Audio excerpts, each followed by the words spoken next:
Oke,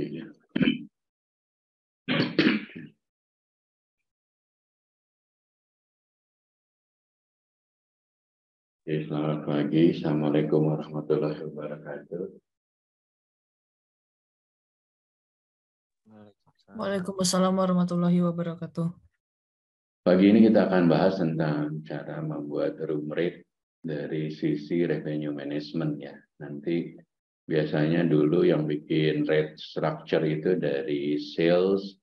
Nah, sekarang nanti revenue management yang lebih lebih memegang peranan. Walaupun orang sales juga ikut di dalam di dalam proses untuk penyusunan dari room rate structure ini ya.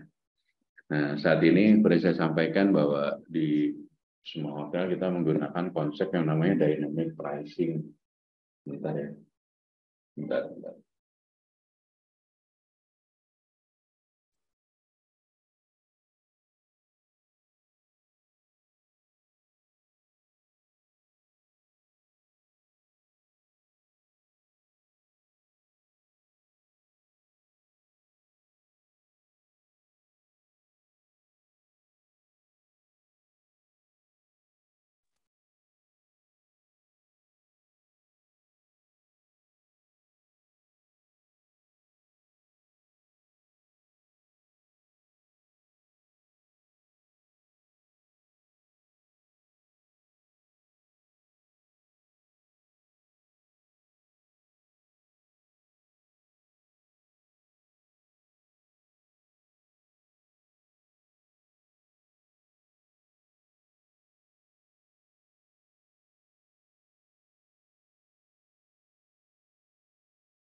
Maaf ya, ada ini tadi ada telepon dari.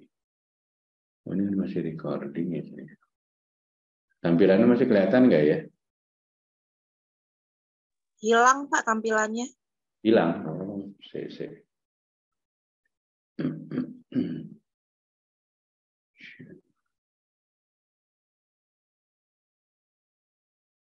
Sudah tampil, sudah kelihatan.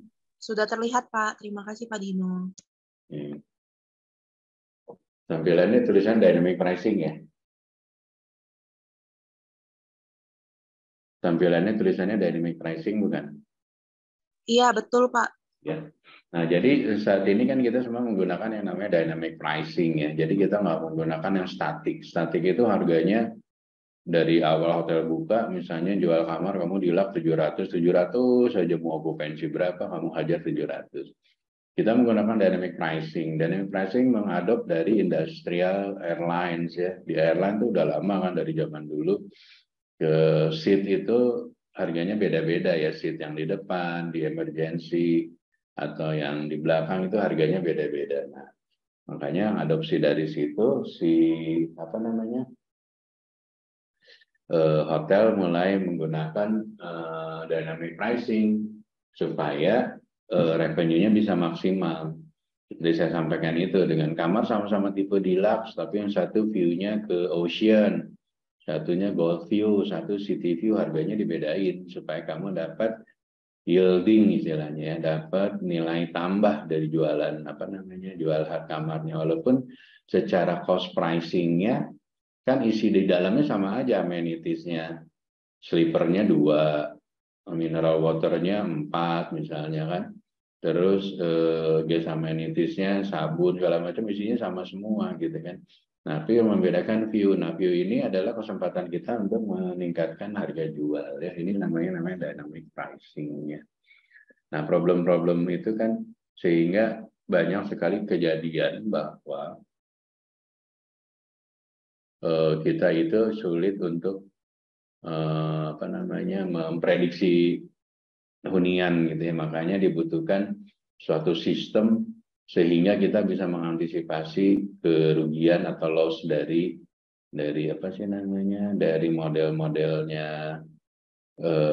Waktu kita jual ternyata ada lagi, misalnya kita jual sekarang 700, tiba-tiba ada grup 100 kamar gitu, harganya mungkin sama tapi dia kamarnya lebih banyak, tapi grupnya udah ambil 10 kamar oleh yang sekarang ini. Nah, kayak gitu-gitu kan kita nggak bisa predik ya.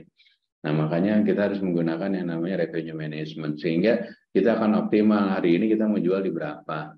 Kira-kira leads atau leads itu, kamu tahu kan artinya leads?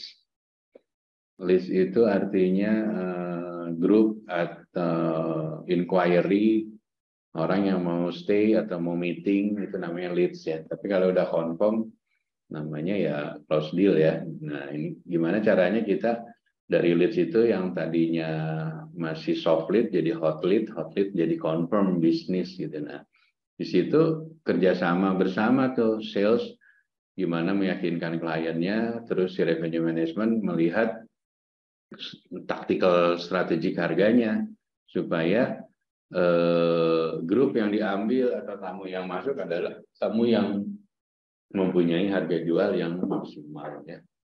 Mbak Dina ada yang mau nanya nggak? Oke, kalau nggak ada beberapa variabel yang kita harus pelajari ya. Ada beberapa yang impact langsung ke harga kamar ya, pasti kompetisi, terus cyclical musim dan sebagainya. Terus gimana cara kita melakukan forecasting demand. Kita biasanya udah tahu kalau weekday itu rata-rata okupansinya di 60, misalnya weekend bisa 100, misalnya kalau hotelnya resort atau leisure gitu ya, biasanya dia rame kayak di Jogja, di Bali tuh rame di weekend gitu kan misalnya, atau hari libur. Nah, di hari-hari itu kita pasang harganya harga yang tertinggi gitu ya. Misalnya bar 6, bar 7 gitu ya. Nah, dynamic pricing ini kita bikin di sistem. Biasanya kita bikinnya di nanti selain di booking engine, kita bikin juga di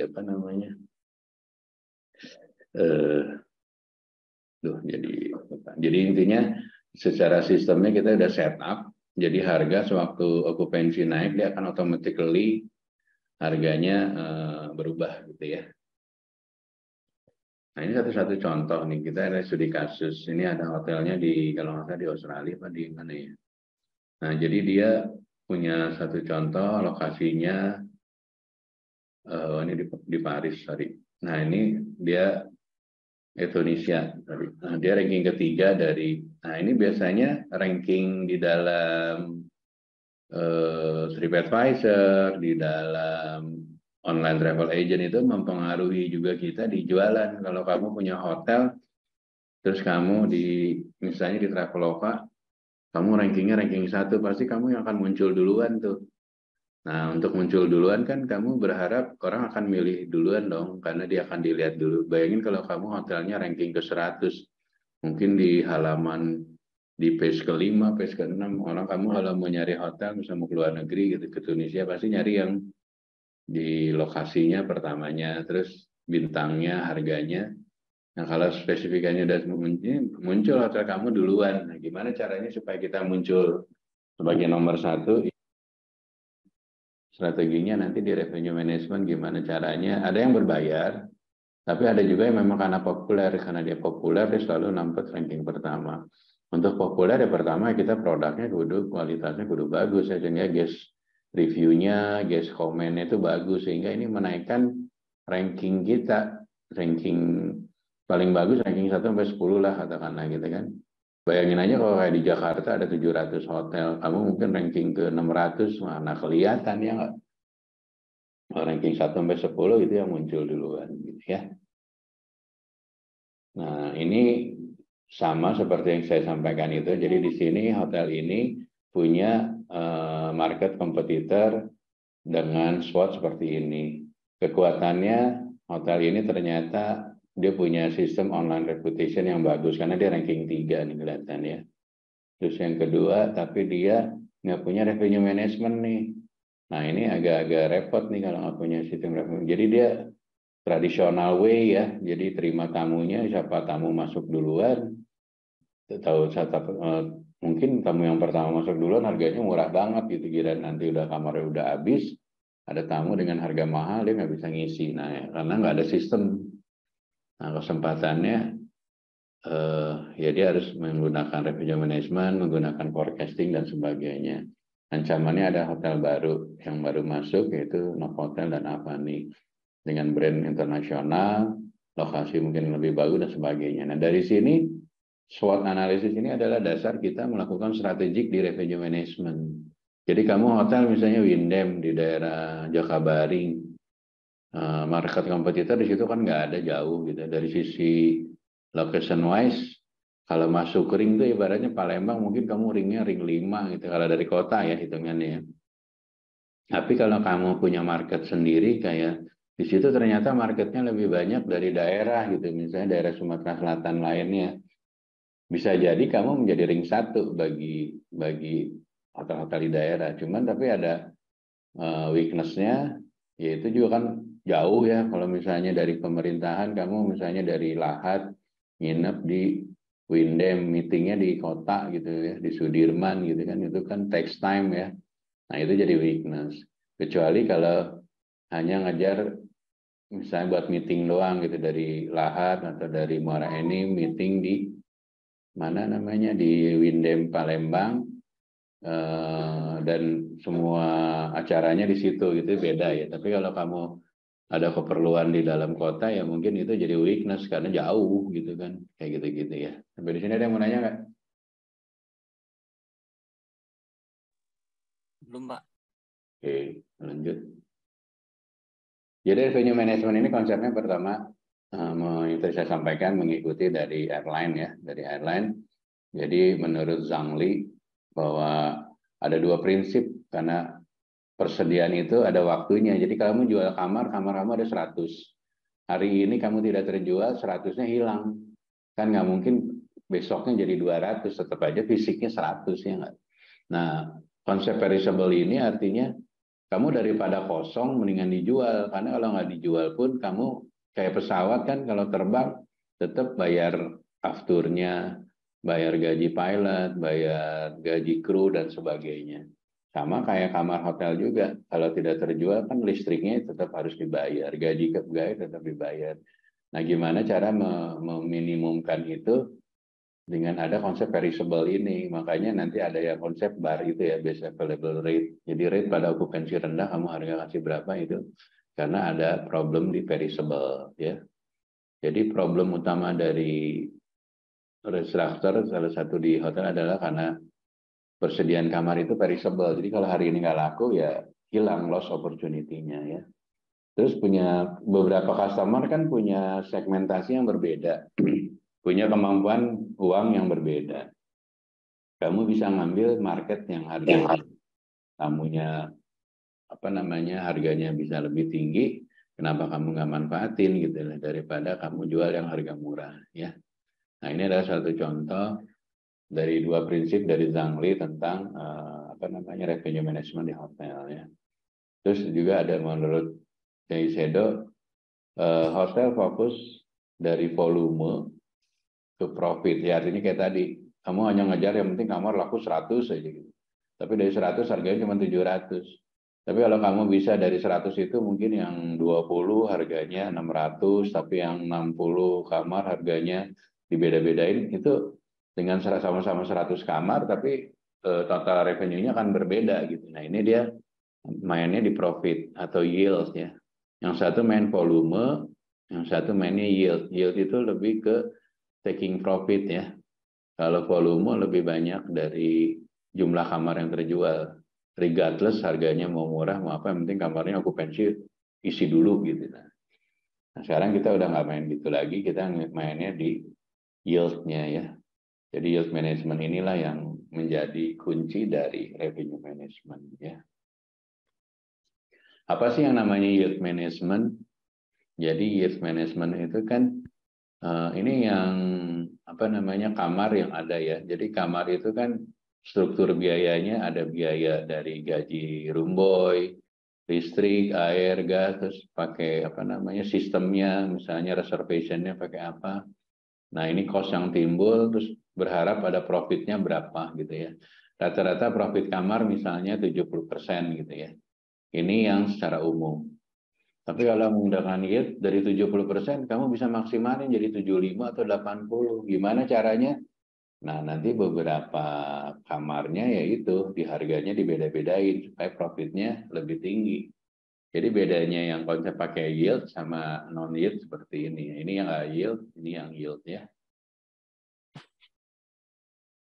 Nah, ini contoh dari tingkat permintaan. Misalnya tahun 2014 ini occupancy rate-nya diketahui adalah biasanya dari pertama rata-rata di hari dalam satu minggu itu rata-rata okupansi berapa ya. Terus eventnya special event di dalam bulan berjalan atau tahun berjalan kita udah tahu tuh. Kalau udah tahu eventnya besar atau misalnya ada hotel dulu di Australia gitu ya, di Australia itu ada di di gedung orkestranya itu yang di Sydney itu. Nah, misalnya di situ ada konser Michael Jackson gitu ya. Dulu tuh misalnya bulan Agustus tahun depan. Itu tuh hotel-hotel sekitaran situ dia udah jual harga tinggi tuh. Karena pasti banyak tamu yang akan nonton gitu konser tersebut. Nah, itu sebagai contoh dari hotel yang punya korelasi dengan event-event internasional ya. Pasti semua kompetitor melakukan hal yang sama. Gimana caranya? Kita juga mendapatkan keuntungan dengan adanya event-event internasional itu gitu ya. Nah, dari situ kita akan bisa tahu nih rata-rata. Nanti ini kita akan berbanding ya antara hotel kita berbanding dengan kompetitor. Misalnya hotel kitanya yang ini ya. Hotel kita Corel berbanding dengan kompetitor. Kalau kita melihat dari sini dari sisi dari ke hari mungkin kita kadang-kadang kita leading ya. Tapi kadang-kadang kita bisa lebih rendah. Tapi kalau melihat dari ini kita slightly above dari kompetitor. Berarti so far kita dari sisi penetrasi market kita udah benar nih. Tapi apakah angkanya sudah maksimal? Kita harus uji lagi gitu ya. Nah, nanti kita akan bikin konfigurasi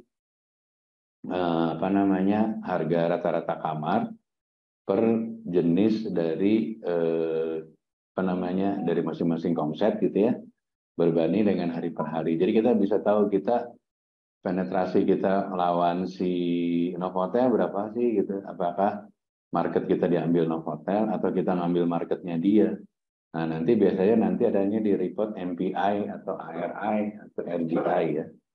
Nanti di situ ada terbaca positioning kita sama kompetitor itu posisi kita seperti apa. Apakah kita nomor 1 sebagai market leaders atau kita nomor kesekian sebagai followers gitu ya. Nah, ini yang namanya dynamic pricing ya. Dynamic pricing, jadi kamu harga yang paling mahal recrate ya. Jadi harga dari 1 juta diskonnya hanya 10%. Jadi harganya 900.000. Nah, makin ke bawah ini model barnya makin murah. Jadi mungkin pada okupansi 50%, kamu pakai bar 4. Mungkin bar 4 harganya misalnya diskonnya 50%. Terus bar 3 diskonnya 60%. Biasanya tapi tergantung beda-beda hotel ya. Ada beda hotel yang bar satunya bisa lebih murah, ada tergantung masing-masing hotel. Ada bar satunya yang lebih mahal ya, tergantung dari masing-masing hotel ya. Kembali ya saya sampaikan. Di sini ada yang mau nanya nggak?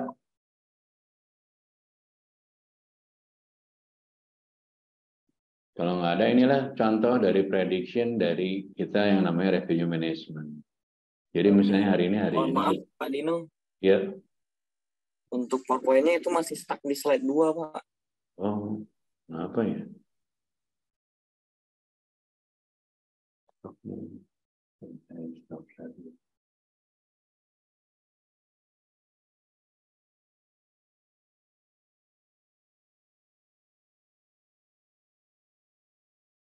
Sekarang tampilannya apa?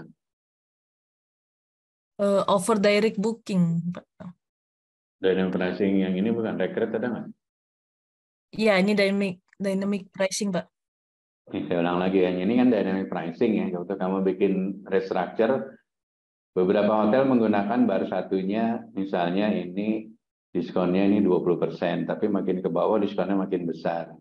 Berarti diskon yang makin besar ini punyanya GM, ini FOM, kamu mainnya di sini. Tapi ada beberapa hotel yang berbalik juga. Malah bar satunya diskonnya 50%, misalnya bar 2-nya yang 60 dan sebagainya. Nah, recruit ini nanti di booking engine kita udah di setup sehingga di booking engine dan di channel manager sehingga akan automatically waktu okupansinya itu reach misalnya di 70% okupansinya, nanti yang main harganya bar 2. Waktu okupansinya bar 80%, jadinya bar 1. Nah, nanti waktu ada exception, misalnya ada tamu, kamu karena bawa kamarnya banyak, kamu rasakan sayang kalau tamunya nggak jadi, terus kamu minta exception gitu ke FOM, Pak ini ada grup, ada 10 kamar nih lumayan, tapi dia nawar bar 2 gitu misalnya. Ambil nggak? Nah, nanti dia akan ngecek sama revenue manager, ini mau diambil nggak gitu. Ini lumayan nih, ada 10 kamar, sayang kalau kita lepas gitu segala macam. Nah, disitulah akhirnya interaksi antara revenue manager, front office manager, sales manager. Kalau zaman dulu kan sales manager seenaknya aja kan nentuin harga. Udah kasih harga yang diskon segini aja, padahal okupansinya udah 80% gitu ya. Nah, kayak gitu-gitu jangan. Di sini ada yang mau nanya nggak?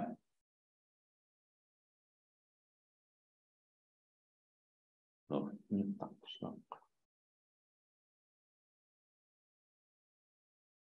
Nah, kalau ini contohnya adalah kita kalau udah punya sistem revenue management, jadi kita akan tahu nih pada saat sekarang misalnya tanggal 10 Juni 2019 misalnya, okupansinya 43. Sampai akhir bulan kita tahu posisinya ini. Nah, pada okupansi ini udah di-setup sama sistem, mau okupansi 71 bar 1. Okupansinya masih di bawah 60 bar 2. Nah, ini di channel manager udah tersetup seperti ini. Jadi kalau ada tamu booking di tanggal 24 gitu ya, sekarang tanggal 10 misalnya, otomatis dia akan muncul harganya yang segini, yang diskonnya, yang harganya harganya bar 1 tadi. karena okupansinya udah 70%, gitu ya. Paham? Halo? Mohon Kalian? izin Pak, saya mau bertanya. Yuk. Berarti kan di sini Bapak menjelaskan bahwa prediksi ini kan barnya itu ditentukan oleh bagaimana prediksi okupansi ke depannya. Ya. Apakah ada faktor lain yang bisa mempengaruhi hotel tersebut untuk menetapkan pemilihan bar yang akan dipakai selain dari okupansi, Pak? Terima kasih, Pak Dino. Tergantung ya, biasanya kamu kayak tadi ada satu case, misalnya kamu jadi sales nih gitu kan. Kamar misalnya tinggal 40 kamar nih ceritanya. Terus kamu udah kamar misalnya dari 200 tinggal 40. Kamu mau jualan harusnya karena udah okupansinya udah 80%, misalnya harusnya jualannya di bar 1 gitu ya misalnya. Tapi si grup ini nggak masuk budgetnya nih bar 1 gitu. Kalau kita nggak kasih bar 1, hilang tuh 40 kamar. Sayang kan? Nah, biasanya kamu diskusi dulu sama sales, sama revenue management. Gimana nih? Kalau mereka nggak bisa mutusin, lari ke GM. Biasanya saya sebagai GM akan mutusinnya gini, kamu mesti ada kesempatan, sekarang jam berapa nih? Misalnya udah jam 4 sore gitu ya, kemungkinan untuk terisi 40 kamar kecil gitu ya. Kalaupun kita menjual bar 1, paling keisi paling hanya beberapa kamar doang gitu. Nah, kamu bisa exceptional, tapi harus di-approve ya sama si revenue manajernya bahwa karena nanti akan mempengaruhi ke harga dan akan historical data kamunya akan jadi little bit ngaco gitu ya. Karena okupansi lagi tinggi, kenapa lu kasih harga rendah gitu kan. Tapi kan itu exception karena dia grup gitu kan. Oke, jadi dimasukin sama dia nggak di bar tapi masuk ke group rate. Nah, kalau di group rate, dia nggak ngeganggu barnya nanti, karena akan masuk ke segmentasi group rate. Secara apa namanya? Secara revenue management historical datanya di tahun depan, dia tidak akan mempengaruhi menggerogoti ARR kamu, karena ARR-nya hanya ARR di grup ya. Kalau grup kan akan lebih kecil, tapi barnya tetap terjaga. Nah, biasanya strategi seperti itu ya. Tapi karena ini grupnya mungkin ad hoc ya, pakai ad hoc rate. Tapi jangan kebanyakan ad hoc juga. Gitu ya. Tadi siapa yang nanya? Saya Felicia, Pak. Terima Bagus. kasih, Pak Dino. Thank you, Felis. Yang tadi yang saya sampaikan ya, kita harus pastikan parity. Masih ingat nggak apa artinya parity? Ada yang tahu parity artinya apa? Parity rate ada yang tahu nggak artinya apa? Kesamaan harga, Pak. Ya, kesamaan harga di tiap platform ya. Dari platform OTA, platform di hotel website, harganya sama untuk tipe kamar yang sama. Jadi kita nggak ada diskriminasi harga, semuanya parity ya. Ya kita berharap semua tamu bookingnya lewat kita punya booking engine ya, punya hotel website ya, karena kita nggak usah bayar commission lagi sama OTA-nya ya. Kita langsung ke booking ke kita, semakin banyak hotel yang booking lewat website kita semakin bagus gitu ya. Berarti sukses, brandnya kuat gitu ya. Oke, sampai di sini. Kalau nggak ada yang bertanya, saya akhiri. Siapa namanya? Ketua kelas nanti tolong di screenshot ya itunya apa? Pesannya yang fotonya ya. Baik, Pak Dino. Kalau nggak ada lagi, thank you and see you next week ya. Terima kasih, Pak Dino. Thank you. Baik, terima kasih banyak, Pak Dino.